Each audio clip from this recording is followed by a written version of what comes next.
आज 12 अक्टूबर 2024 को अशोक विजयदशमी या धम्म विजयदशमी, जिसे आज दशहरा के नाम से हम लोग जानते हैं, सभी अशोक सर्किल अलवर पर समण लोग इकट्ठा हुए। समण लोगों ने आज के इस दिन के महत्व के बारे में चर्चा की। सम्राट अशोक, तथागत भगवान बुद्ध, बोधिसत्व बाबा साहब के चित्र लगाकर इस दिन को याद किया और इस दिन के इतिहास के बारे में चर्चा की। सभी वक्ताओं ने इस धम्म विजय दिवस के बारे में चर्चा की। सभी समण भाई बहन एक साथ बैठे, बात की। सभी ने अपना पद प्रतिष्ठा मंचमाला छोड़कर सभी एक साथ बैठे। सबसे पहले बुद्ध पूजा वंदना से कार्यक्रम शुरू हुआ। उसके बाद सभी ने इस धम्म विजय दिवस की चर्चा की और फिर सभी ने संविधान की शपथ लेकर सब सुख गाथा के साथ कार्यक्रम का समापन किया।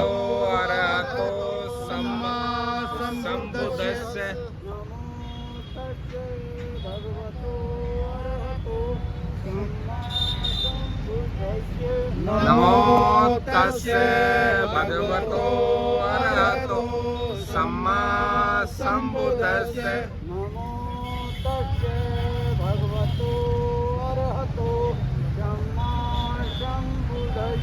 नमो तस्से भगवतो अरहतो सम्मा संबुद्धस्से।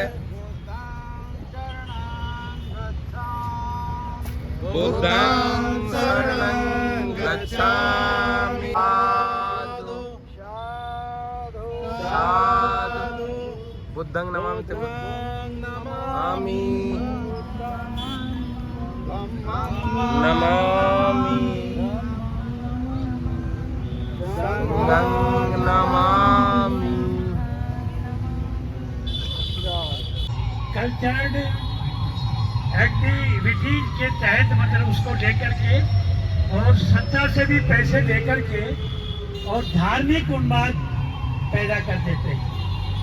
और धार्मिक उन्माद जहाँ पैदा हो जाता है वहाँ एक बड़ी समस्या है। जबकि आप सब लोग जानते हैं, किसी से पूछ लो, हमारा देश जो है धर्मनिरपेक्ष देश है।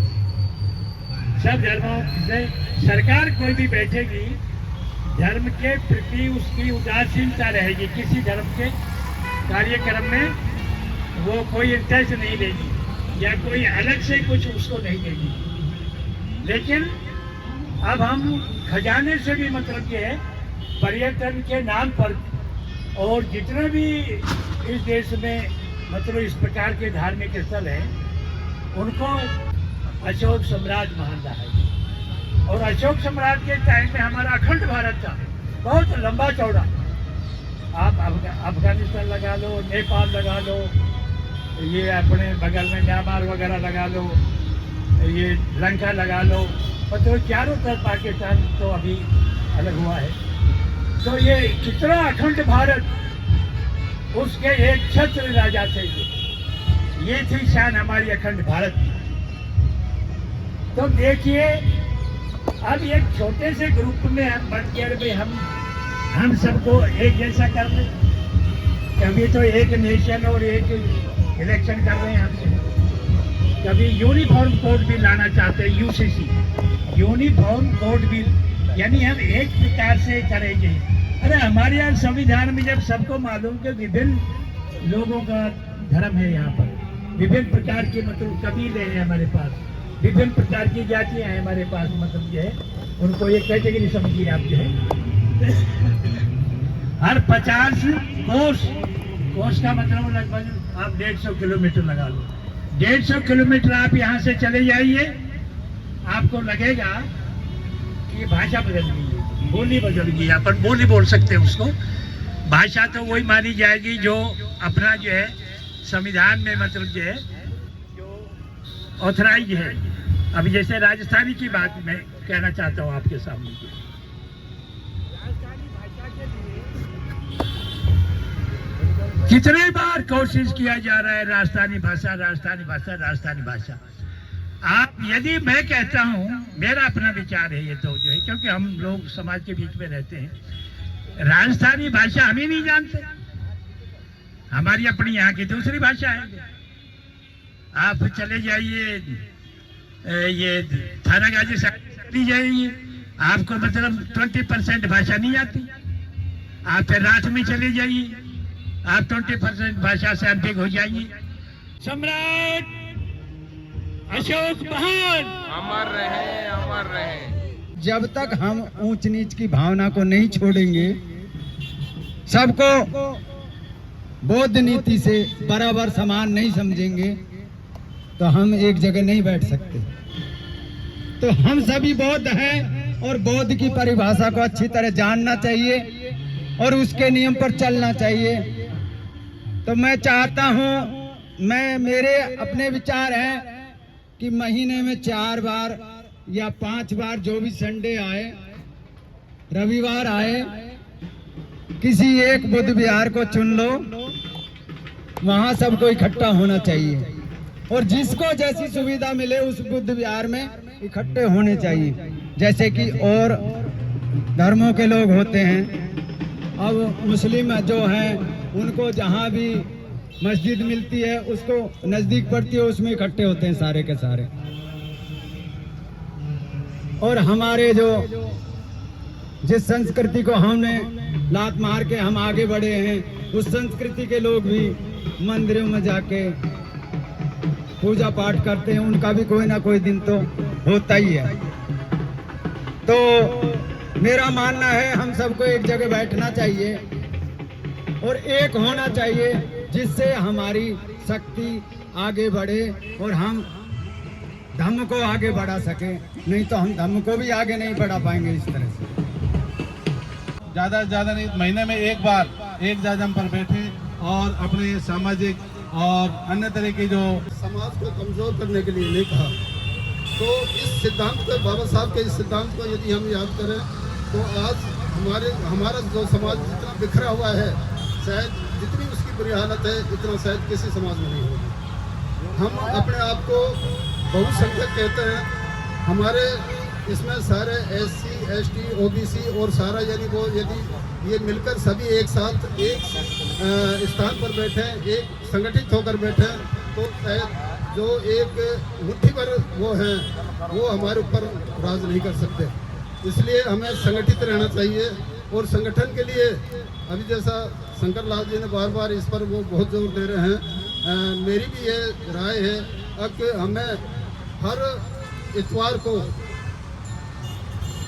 एक हमारे यहाँ के बुद्ध विहार हैं, छात्रावास हैं, हमें उनमें प्रोग्राम रखना चाहिए और एक हर पूर्णिमा को एक बहुत बड़ा प्रोग्राम करना चाहिए। इसमें जो हमारे यहाँ अलवर में जितने भी संगठन बने हुए हैं उनके अध्यक्षों से, उनके मतलब जो भी कर्ता धर्ता है उनसे हमें संपर्क करके और इस 10वीं मना रहे हैं, इस पर हमें सबसे ज़्यादा संगठित रहकर। और इसमें एक बात और भी मैं आपसे ये कहना चाहूँगा कि हम जैसे 14 अप्रैल को बाबा साहब की जयंती मनाते हैं, अपने अम्बेडकर चौक पर बाबा साहब की जयंती मनाते हैं, झांकियाँ निकालते हैं, तो क्यों ना हम पूरा समाज मिलके और आज के दिन को एक ऐतिहासिक दिन बनाया जाए। हम पूरे उसमें झांकियाँ भी निकालें और यहाँ 3 बजे नहीं, 4 बजे नहीं, हम सवेरे से पूरे इसको यानी पंचशील कैसे पाना है। तो वो महाभारत जिसमें हम सब मिलकर बैठा करती थी, एक साथ अपनी समस्याओं का, अपने दुख दर्दों के बारे में चर्चा किया करते थे। जो पंचायत वाली जो बात होती है, गांव में पहले पंचायतें लगा करती थी, तो ऐसे ही सब लोग इकट्ठा होकर बैठने से समस्याओं की अपने आप ही खात्मा हो जाता है, क्योंकि कहीं से कोई समस्या का समाधान निकलता है, कहीं से कोई। अब जो प्राचीन समय में जो व्यवस्था चलती थी, उस व्यवस्था के बारे में बहुत सारे इतिहासविदों ने लिखा है और उन इतिहासविदों को कई लोगों ने पढ़ा और उनको पढ़ करके जो हमारी प्राचीन व्यवस्था है उसको निकाला और प्राचीन व्यवस्था के साथ वर्तमान में उसको कैसे चलायमान किया जा सकता है उसके बारे में काम किया। तो संघ संस्कृति इस देश में थी और जब से ब्राह्मण संस्कृति इस देश में आई, यहाँ बौद्धों का राज था। सम्राट अशोक जी बौद्ध थे और इस देश में एकता और अखंडता कायम थी।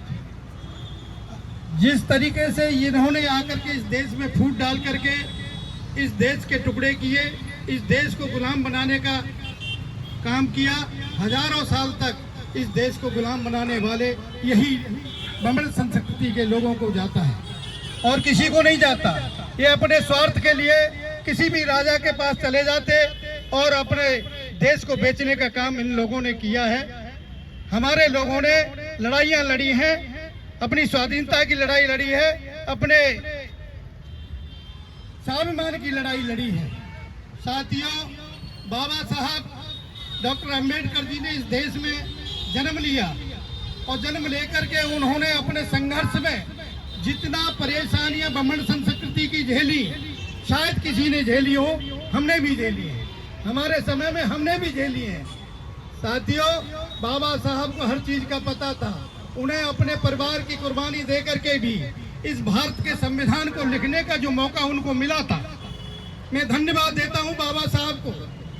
बाबा साहब ने जो तथागत गौतम बुद्ध का जो इतिहास पढ़ा था, उनका जो मिशन था, उसको उन्होंने संविधान में अंगीकृत कराया और बाबा साहब के मिशन को आगे लाए। सम्राट अशोक का जो विजय स्तंभ है, उन्होंने शासन व्यवस्था में देने का काम किया है।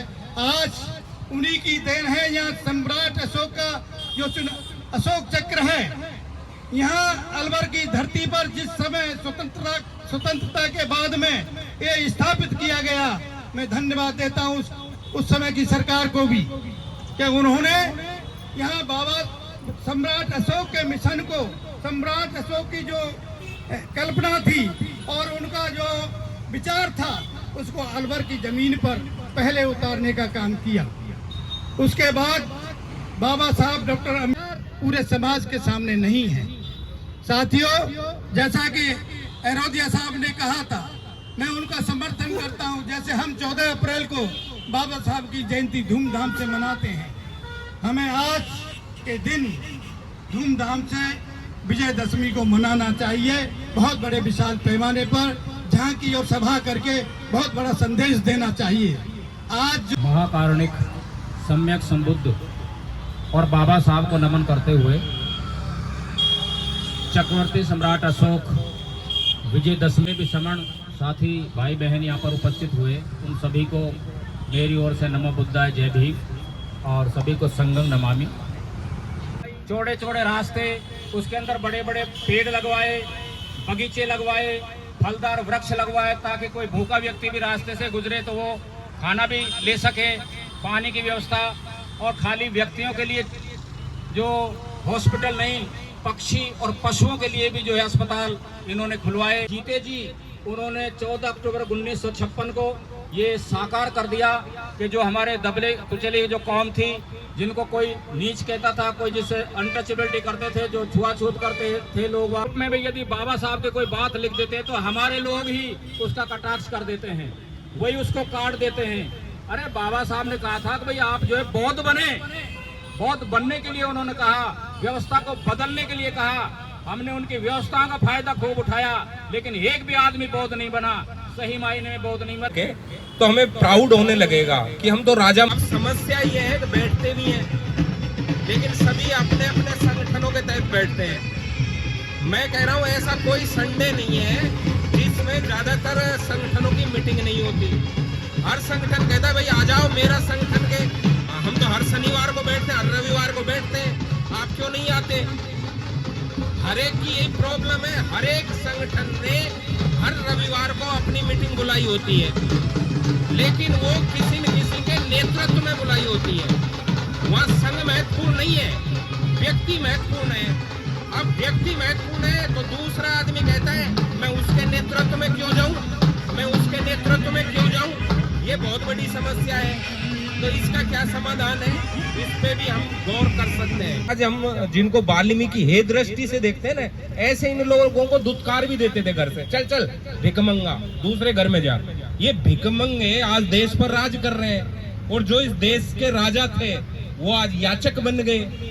आज अपने लेटर पैड ले जाते हैं, साहब मेरा ये काम है, हमें ये हैंडपंप लगवा दो, हम उनसे याचना कर रहे हैं अपने लेटर पैडों के माध्यम से या किसी भी तरीके से, क्योंकि वो शासक हैं, हम याचक हैं। और जब वो देश में आए थे तो वो याचक थे, हम शासक थे। ये पूरा इतिहास है, सच्चा इतिहास है। हम चाहे कोई सी भी बुक देख लें प्राचीन काल की, इनकी भी बुकों में देख लो, इनकी कहानियां, कोई भी अगर इनके 3 लाइन वाले कहीं बैठते हैं ना, 3 तल्ला खींच के मैं कमा के नहीं खाऊंगा, कभी सच नहीं बोलूंगा, और सब क्या कैसे खाएगा, दुनिया को बेवकूफ बना के खाऊंगा। वो तो हम जब तक बेवकूफ जिंदा है तो समझदार को कमाने की जरूरत नहीं है। और जिस दिन, लेकिन ये भी सच्चा है, दिन समझदार समझ गया उस दिन भीख मांगने वाले कहीं दिखेंगे नहीं। तो ये हमें समझना है, बस थोड़ा सा हमें अपने इतिहास को जान जाए और हम इतिहास पर गर्व करने लग जाए। वास्तव में हमारा इतिहास इतना समृद्धशाली है, हम इस देश के मालिक थे, लेकिन आज हम बस यही बातें करते हैं। जैसे बहन जी ने बताया कि हमारे साथ ये हो रहा है, ये हो रहा है, उसका तो कारण हम खुद हैं। अगर जिस दिन हम ऐसे बैठने लग गए तो हम देश में लगभग भाई 85% है। अगर 60% भी बैठ गए, 51% भी बैठ गए, तो बस जरूरत ही नहीं है किसी की। ये याचना करेंगे हमारे पास। ये 3% लोग जो आज समूह बना, हमारे लोगों को गुमराह करके अपने साथ ले लेते हैं। आज शाखाओं में हमारे लोग जा रहे हैं उनके में, और उनकी भीड़ बढ़ा रहे हैं। जब उनको पता लगेगा कि हमारा असली संघ ये है और हमें यहाँ बैठना चाहिए, तो बताओ इनको जगह मिलेगी क्या? कहीं भी नहीं मिलेगी। बस अंतर ये है कि हम बैठ जाएं, और इसका कारण कोई और नहीं है, किसी को गाली देने की जरूरत नहीं है। जैसे वो निस्वार्थ भाव से बैठते हैं, बात करते हैं, वैसे सिर्फ हमको अपना ईगो छोड़ करके, अपनी महत्वाकांक्षा छोड़ करके बस समाज के बीच में बैठना शुरू कर दे। अगर हम 1 महीने में बैठना शुरू कर देंगे तो 1 महीने में रिजल्ट आ जाएगा, ज्यादा वर्ष नहीं लगेंगे। तो यही चीजें अपन को समझना है। धन्यवाद करदम साहब। लेकिन मुकाबला तो वो कहीं टिकते ही नहीं, वो बेईमानी से लड़ते हैं। कभी भी आमने सामने की लड़ाई कभी लड़ना ही नहीं चाहता। वो कभी भी आपके सामने न तो इतिहास में लड़ा है, न वर्तमान में लड़ता है, लेकिन फिर भी जीत रहा है। तो ये तो हमारी कमी है, हमको दिख रही है, और हम समझ भी रहे हैं, और उसका अल्टरनेट भी आपने दे दिया है। तो ये तो हम सभी को पता है हमें क्या करना है। और ये अगली बार आप इतने लोगों के यदि संकल्प लेते हो, अब के भी प्लान था कि अपन पैदल यहाँ से अंबेडकर सर्किल तक व्हाइट ड्रेस में लाठी, अपना जो लाठी ले करके, जिसको सप्तक दंड बोलते हैं, सप्तक दंड हाथ में होगा, और यहाँ से पैदल मार्च करेंगे। हमारा प्लान था कम से कम 10,000 लोग जिस दिन अपना शतक दंड लेकर के और यहाँ से वहां तक पैदल यात्रा करेंगे, तो हम इस पावन पर्व को, अपनी विरासत को जो दूसरे लोग ने चुराई हमारे, तो हम असली लोग जब जान जाएंगे तो नकली लोग ज्यादा दिन ठहर नहीं पाएंगे। तो ये हम सबको आज ये तय कर ले, अगली बार की तैयारी कर ले कि हम 1000 या 2000, 5000, 10,000 लोग अपना शतक दंड ले, अपनी वर्दी ले, क्योंकि हमारी कई सेनाएं हैं, समता सैनिक दल है, भीम आर्मी है। सभी लोगों से कहें अपने ड्रेस कोड में आए, कोई भी अपना सफेद वस्त्र पहने, सफारी में आए, पैंट शर्ट में आए, और अपना शतक दंड हाथ में लेके बैंड की धुन पर, अपने मिशन की धुन पर यहाँ से अंबेडकर सर्किल तक जाएंगे, और फिर बाजार में भी जा सकते हैं। ये अपन तैयारी इस बार कर सकते हैं। आप अभी से तैयारी करें। इस बार भी कोशिश की, लेकिन जो समता सैनिक दल वाले लोग थे वो नहीं आए, लेकिन आपके प्लान था कि बैंड के साथ ये मार्च करेंगे, लेकिन कई कमियां रही, नहीं कर पाए। आप सभी लोग चाहेंगे तो ये हो जाएगा, कोई बड़ा काम नहीं है। अब मैं माननीय बीओ साहब जगदीश प्रसाद बौद्ध जी आए अपने बात। हम भारत के लोग भारत को एक संपूर्ण प्रभुत्व, संपन्न, समाजवादी, पंथ निरपेक्ष, लोकतंत्रात्मक गणराज्य बनाने के लिए तथा उसके समस्त नागरिकों को सामाजिक, आर्थिक और राजनीतिक न्याय, विचार, अभिव्यक्ति, विश्वास, धर्म और उपासना की स्वतंत्रता, प्रतिष्ठा और अवसर की समता प्राप्त कराने के लिए तथा उन सब में व्यक्ति की गरिमा और राष्ट्र की एकता और अखंडता सुनिश्चित करने वाली बंधुता बढ़ाने के लिए दृढ़ संकल्प होकर अपनी इस संविधान सभा में आज तारीख 26 नवंबर 1949 ईस्वी को एतद द्वारा इस संविधान को अंगीकृत, अधिनियमित और आत्मार्पित करते हैं।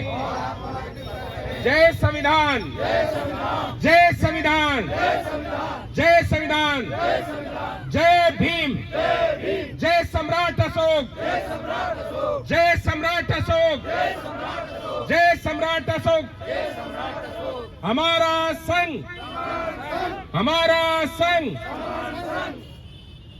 सत्ता सुखी होन्तु,